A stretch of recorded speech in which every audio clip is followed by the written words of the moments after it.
Welcome to Rants TV, Travel and Events.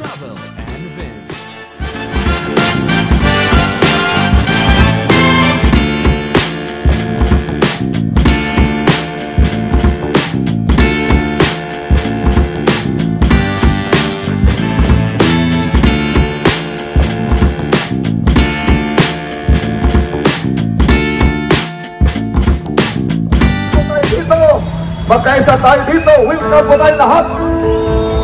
September 3, alas 3 ng hapon. Na dito mga kapatid. Ngunit tuloy-tuloy pa rin ang pagtitipon.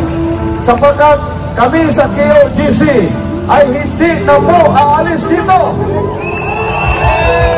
Dito na kami natutulog.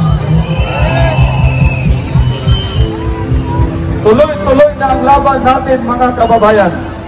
Kasi maraming nagtanong hanggang saan daw kami, hanggang kailan? Mga kapatid, hanggang matatapos lamang ito pagka nakuha natin ang ating pinakaasam-asam. Kaya sa lahat, araw-araw, gabi-gabi, nandito tayo mga kapatid, makisa tayo sa laban na ito. Umulan man, bumagyo!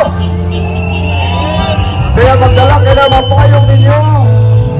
Kung mayroon man kayo, maraming salamat sa nagbigay ng donasyon, pagkain, tubig, sina Maharlika, yung Akma, si Sandra Kang, maraming pang iba na nagbigay na ngayon na magpaparecognize. Kaya sa patuloy na gusto magbigay ng kalatulong, welcome po kayo. Ngunit mayroon lang kaming i-remind. Kasi may lumapit sa akin, gusto na silang magbigay ng kay Inday Sara. Ulitin namin, maganda yung kanina, voluntaryo yon. Pero ganito mga kapatid, baka samantalahin ito ng mga masasama. Baka bigla may mag-offer diyan ng mga Gcash, magpadala para kay Inday Sara. Ulitin namin, si Inday Sara, hindi niya po ugali ang manghingi. Bakos siya pa po ang tumutulong.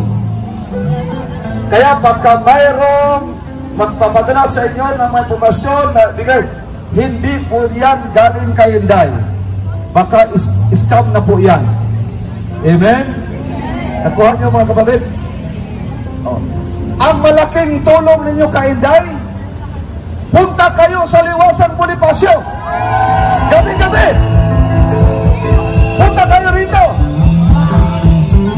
Ito ay para sa tunay na pagbabago. Iyon ang malaking ambag at tulong ninyo. Hindi lamang kay Inday, kundi sa bansang Pilipinas. Kaya, uli, pagpalain kayo ng ating amang makapangyarihan, mga kapatid.